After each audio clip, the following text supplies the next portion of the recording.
Greetings, adventurers! I am thy Dungeon Master, and welcome again to Pathfinder Banter. Now, as you guys might have known if you actually had watched our stream, and we want to apologize for you to you right now. Unfortunately, the audio kind of desynced. It was kind of a mess. And unfortunately, the video is unable to really be played at the quality that we know you deserve and we want to give you. We really love doing the stream for you guys, and overall we like having fun and giving you guys a really great story. And if you're anything like me, storyline is really important to you.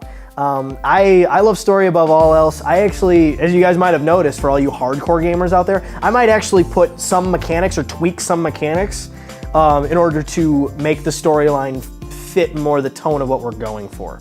I like my characters to be kind of almost superhero-ish. It's a lot of fun like that. And I think my players would agree that they enjoy that as well. And for you guys, again, we apologize. But here, I'm actually going to tell you guys what kind of happened. A quick recap, in as entertaining a way as I can possibly do. So, without further ado, last time on Pathfinder Banter. Well, last time on Pathfinder Banter, we kind of went through a battle now, didn't we? They fought their way through a gigantic tomb, the tomb of the Pharaoh of Forgotten Plagues, a worshipper of Set, an evil man. Well, they had, just like any Egyptian game, you know, any DM worth his salt who does an Egyptian game has got to throw in a mummy, right? So they fought a mummy, defeated it, but not without the mummy's giant golem, an effigy of Set, mummified, kind of like a flesh golem that they stitched together and reanimated with foul necromancy. Decided to take hold of our intrepid bard and literally disarm him. Well, and by disarm him, I mean actually remove his right arm. Now, normally this kind of trauma would kill a man, but luckily my heroes are just that, heroes. And thankfully, they all got blessings from the various Egyptian gods. So in the case of Kyra, he had blessings from Horus. In the case of Caliph, she had blessings from Bast. In the case of Ike, he had blessings from Anubis, guardian of the dead. So when he dropped, the spirit or kind of ethereal form of Anubis showed up and actually cast some sort of like red ankh that prevented him from bleeding out and dying. So they had roughly 24 hours before he would essentially bleed out. Now, don't forget the whole reason why they actually went to the tomb in the first place, though. What was it? Well, it was to recover a princess, right? Save the princess. You know, it's kind of a classic fairy tale ending, really. At least to any adventure that I've seen, except this come with a little bit of a cliche. Our princess was not your garden variety damsel in distress. No, she was quite capable of taking care of herself, it would seem. Unless she's mummified from head to toe, that would be a problem. But once they cut her free, then we had a little bit of a fun. It was actually one of the few times that I've ever gotten to role play a seductive woman. That was something fun for me to do. And especially fun because I had them roll will saves, which they all failed. And because they rolled a will save, she actually bedazzled them, essentially. She forced them to kind of be infatuated, and in the case of Malachar, utterly fall in love with her. So they were kind of screwed on that one. So everything she asked for, they kind of were inclined to do it. So while I'm playing this, beautiful, seductive woman, my players are kind of forced to act along and play along with it, which was really fun for me to do, especially when I got to look longingly into their eyes and play like that. It was simultaneously really, really awkward and really hilarious, particularly for me. It was a lot. It sounds really weird. Oh, I love playing a seductive woman. No, it's not that. I don't actually do that in my spare time. Anywho, once they rescued the princess, she basically got them to do whatever she wanted. Now they got to get back to Sothis before Ike bleeds out. Well, he's got about 24 hours. Now, unfortunately, they don't really have any other means of getting there. They walked, remember? Their horses, or their camels, had been eaten by a giant kaiju. So all they had now were just some ethereal mounts, some ethereal steeds, that thankfully our intrepid mage was able to conjure up. Well, he conjured up some awesome thunder steeds that I called them. They had They ran like clouds in the wind, and their manes were like arcing lightning and all that stuff. I like throwing in that kind of detail. So luckily they could run a full 24 hours without tiring, without needing to eat, without slowing down. So luckily they knew exactly where they were going, and they traveled at Mach speed as fast as they possibly could, galloping the whole way. And with only one slight hiccup, where a whole bunch of, basically a plague, flesh-eating, unholy, locust-like creatures bore down on them like a giant cloud, which the Lord Major Deadeye McGugan actually recognized as, what are they, devil locusts, I think? Yeah, I think that's what I called them. Well, they really had no answer to this, but our princess did. And she cast kind of like a bubble spell, like all above the entire party, and they just kept hitting it like a windshield wipe, like bugs on a windshield. And they were actually able to get back to Sothis alive. You know, fun for them, right? When they finally got back to Sothis, they needed to get Ike good, but he had about an hour left before the Ankh finally wore off. And Anubis had told them that a member of the Pathfinder Society, whom I called Jepsun the Mad, would be able to kind of fix him up and make him right. So they had to get back to the Pathfinder Society, but not before the princess told them, oh, we got to get back to the palace. Very seductively, batted her pretty little eyes, like I did at the table. She did that. They were able to stow her away via really sizable stealth check, thanks to our rogue, who I said combined they needed 100. She rolled a 70, so pretty much did it herself. So they got her to the palace unseen. The Risen Guard let them in, and who should meet them but Khufu and Minister Septkon, the guy who knew all their secrets. The guy who they were just immediately, their skin crawled upon seeing him. Well, he of course, being his slimy, snaky type ways, asks, like, oh, where have you been? And they very, very heroically stand stoically as the princess pulls her veil aside and reveals herself as who she is. She reveals that she knew that Minister Septkon was the one who had her abducted by the Set cultist, and that he, in turn, was actually a Set cultist. And they actually our paladin was actually able to force him to tell the truth, and he even admitted it. So what was a fitting punishment for this? Well, to be mummified alive, of course. Our princess had him mummified alive, where she could hear his screams all through the night. It kind of made her happy like that. No one kidnaps a princess in Sothis. A word to the warning. Well, after that, they needed to get back to the Pathfinder Society to fix up Ike. So they hightail it over there, and with an escort of Risen Guard and Khufu, and they're met at the door by Ardis, the tattooed monk who they met previously, and Jepsun the Mad, who is in the basement. He's kind of an alchemist and a mechanist. He does arcane mechanics, and after a week, he was actually able to fix Ike up. The party had kind of a week to train and fix whatever they wanted to. So, of course, Malkar decides to study, because that's just what he does. He can now speak all languages, so that isn't really much of a problem. But he did learn virtually everything he needed to learn about a particular subject in Sothis, and he has the memory now to basically do it himself. We had Caliph, who trained with Ardis, and she actually got Flurry of Blows, 3 different hits, which she can now do. Kind of gives her a little bit more mobility, as well as more options should she ever be disarmed herself. And Kyra, of course, decided he wanted to try his hand at alchemy.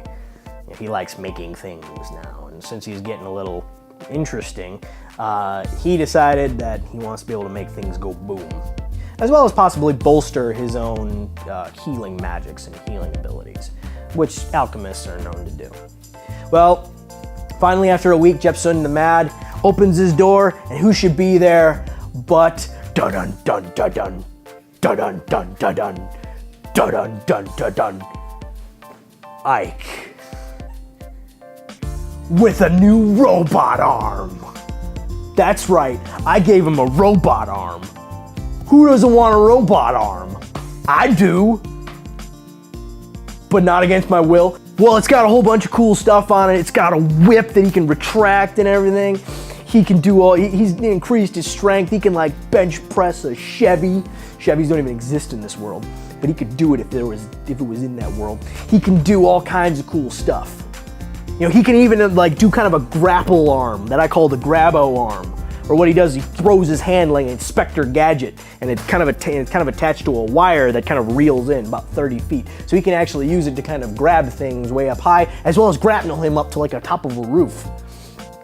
So he'd be the first person in this party to actually have a grapnel.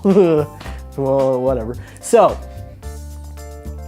they are now fully armed again, and boo.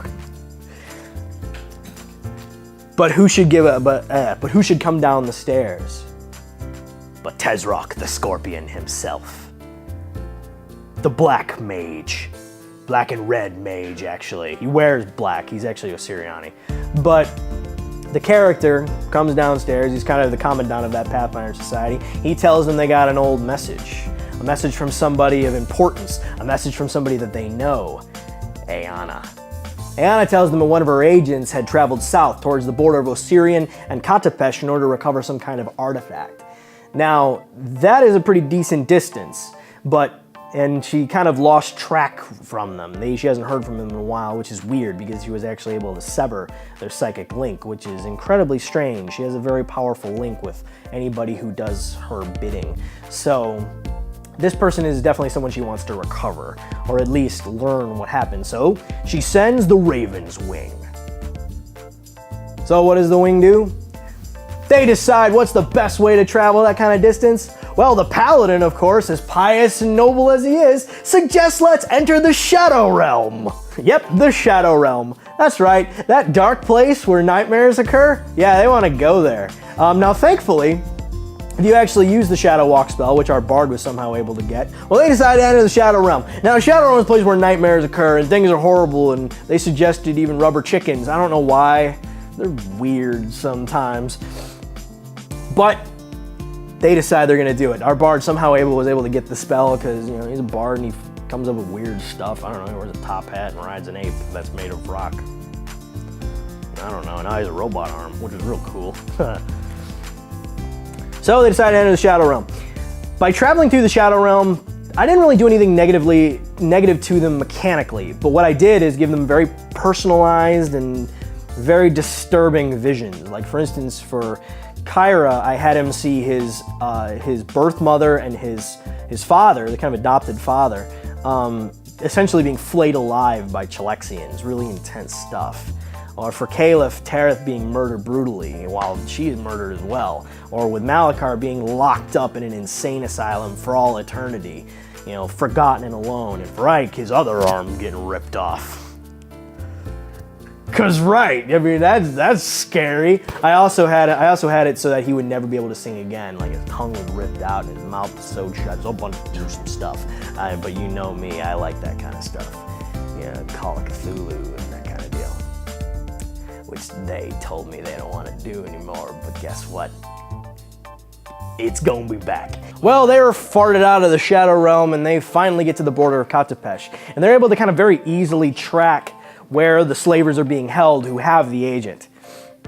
Well, it's not that hard. I mean, slavery is kind of a booming business in Katapesh. One of their biggest exports is indeed slaves, and one of their biggest buyers is Osirian, specifically Sothis. So it shouldn't be that difficult. Well, they were able to track them down, and the temperature in Katapesh is slightly different. It's a little more temperate. It started to pour rain, and it was really dramatic, and it was getting clouds are billowing in, and it was really kind of creepy. And they look over and they see this kind of palisade fortress, kind of like a fort in a way. And it's the big light coming from it. And it sounds like there's a party going on. And they walk over and they're like, "All right, let's Ocean's 11 this. And they're like, let's think about what we're gonna do. Let's plan this out." Now, at this point, Deadeye isn't with them, so it's just the core four. It's just them. It's just the wing. And they decide that we're gonna go up there and we're gonna scout it. Well, they go up there and they kind of realize that that isn't light just coming from it, it's fire. A building is on fire. Well, and the sound that they're hearing isn't a party, it's battle. Well, they try and open the door and it's locked. And just as they're about to open the door, just as Caliph unlocks it, door flies open, and who should run through but a guy in a turban who is dressed up in armor and everything, and he's got nothing but fear on his face. And then right as he runs past them, a huge spear flies out of nowhere and embeds itself right in the guy's neck and straight out the front. Really brutal stuff, right? So, they turn and they see a woman. They see a beautiful woman, tall, regal, with her hair kind of pulled back into a ponytail, and she's covered in blood and wielding basically just a spear. And she's got her foot in the throat of another guy and pushes it down and crushes his windpipe and his neck. Really crazy stuff. And then she turns to look at the wing, and who should it be but Kyra's wife? Bum, bum, bum! Everybody loves a plot twist, right? He's married, there's two shinies? That's right, two shinies. Our paladin brought in his fiancée, who is actually playing his character wife. And actually it worked out really well. The character we call Aelin is a magus. She's also an Aasimar, but from more of an elven descent than from human, where Kyra's is. She also more embraces her elven side rather than her Aasimarian side, so she's a little bit more in her head. She's also a perfectionist, and she tries to master as many different arts as she possibly can. She's really hard on herself in that way. Well, she was sent to this area by Ayana in order to seek some artifact, but what she was actually doing was trying to hunt down two people that she cared very deeply about, kind of almost adopted children to her, they're twins. And they unfortunately had been moved. They had been kidnapped by slavers, and she's been tracking them for weeks, and she got a lead, and thankfully, Ayana sent her there, and she kind of used it as cover. Now, thankfully, she was able to break Ayana's psychic link through sheer willpower, which was rather impressive to her. She also knew that Nero himself was also being slightly dominated by Ayana, and that he wasn't exactly being himself. Nero noticed that he had been kind of dominated as well. Ever since the Battle of Seraph's Rest, when he was dominated by a whole bunch of vampires, he felt that pull. He felt what they were feeling, and that's why he left in the way he did. So he's starting to realize that maybe even Ayana isn't what she seems to be. The party's starting to realize that really quick. Well, after much poking and prodding and essentially telling Aelin about their quest, she decides, all right, again, I really don't agree with your guys' mission, but I'll take you to where the artifact is. It's in the Place of Ascension. The Place of Ascension is where the Egyptian gods, Ra, Horus, Thoth, all ascended to godhood. And there is the Book of Life, the Golden Book. Yeah, I know, I'm the mummy. It's an Egyptian game. Sue me. No, don't do that. Anyway, they're able to kind of travel to this kind of box canyon, which is a little bit far north into the mountains. And there, it kind of reminds you of a little bit of Petra. You ever seen Indiana Jones in The Last Crusade? It's kind of like that. It's kind of embedded in a wall. Well, they're kind of walking through this really deep and misty canyon when all of a sudden the walls start to close in, because why wouldn't they? And thankfully, through Malakar's quick thinking and Ike's magnificently strong, now obsidian ape, they were able actually to get through relatively unscathed. They didn't get hurt at all. What am I kidding? Anyway, they get in front of the wall, and who should be there but another Sphinx. So we got ourselves another riddle of the Sphinx again. So they asked the riddles of the Sphinx, and each one pretty much gets two, except for Malakar, who gets the last one because he's the mage and he really wanted to, and it was a good one. A lot of the puzzles were also relatively hard too. I don't remember each one, but I do remember that they were pretty difficult, and my party did an amazing job coming up with each one, except for one. Archimedes had to help them out with one, but other than that, nailed each and every one of them, and I'm proud of them for it. Riddles are often tough, and when I give a time limit to it, especially, it can get kind of, a little bit pressury or a little bit intense. But they pulled out just fine, especially when I give out oodles of EXP should they get it right. They open the door, and they know that a final battle is about to go down. So they walk in, they see this big old altar, and what should be there but a sarcophagus, this time made of gold, and a huge statue of Ra. And then they hear it, the voice of Set himself. Set says, I'm tired of you. I'm tired of seeing you stomp all over my plans. It's time you died. So he sent down his minions as well as an old friend. That's right. The Vrock demon, Brock Lesnar. He has no neck, so you can't even cut his head off. Right? Brilliant. Anyway, first thing the Paladin does is charge Brock Lesnar. He wants to make sure that demon doesn't move. He wants to make sure that demon doesn't get hit. And he wants to make sure that his other party members are going to flank in around it, as well as the fact that, truth be told, he wanted to kill a demon. We all know it. Who doesn't? Demon slaying's cool. So, the rest of the party was able to fight him off, along with the Shade of Anubis, who was sick of his uncle dealing with their problems and throwing a wet blanket on all of the Egyptian gods' fun. So an avatar of Anubis comes down and helps him out. Turns out they didn't really need it. They did a really amazing job fighting through that combat, and it culminated with one of the coolest moments that our mage has ever had. Able to finally summon twin chain lightnings, he charges back like a Kamehameha and fires a helix lightning that he crits on. And as soon as he crits, I pull from my crit deck, and what should be, but pretty much the most perfect one for magic. It does triple damage, and if it's an electric spell, everything on the board is stunned for 1d4 rounds. I rolled a 3. Malachar just pretty much ended the combat right there because I couldn't retaliate. For 3 rounds, they could have just beat on everything had he not completely wiped the board. Yep, rolling that triple damage wiped the entire board clean, including Brock Lesnar. Unfortunately, though, our current title holder of Demon Slayer might have been a little peeved by this particular subject. But that's a story for next week.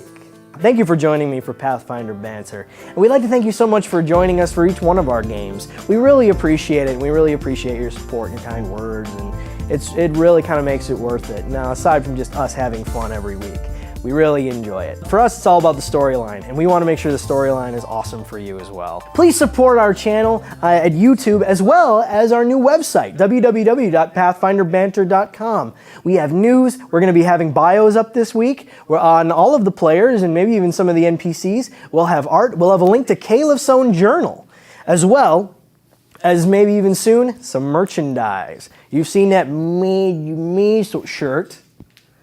Isn't it cool? I agree. You can wear Drew's face. Who doesn't want to wear Drew's face? You can also, or you can get Kyra's shirt, which has our awesome logo on the back there. Thanks, and this has been Pathfinder Banter. Tune in next week where we show you what happens next. Fight well. Happy gaming. God bless. Good night. Yep, the Shadow Realm. That's right, that dark place where nightmares occur. Yeah, they want to go there. Now, thankfully, if you actually use the Shadow Walk spell, which our bard was somehow able to get, they're actually able to come.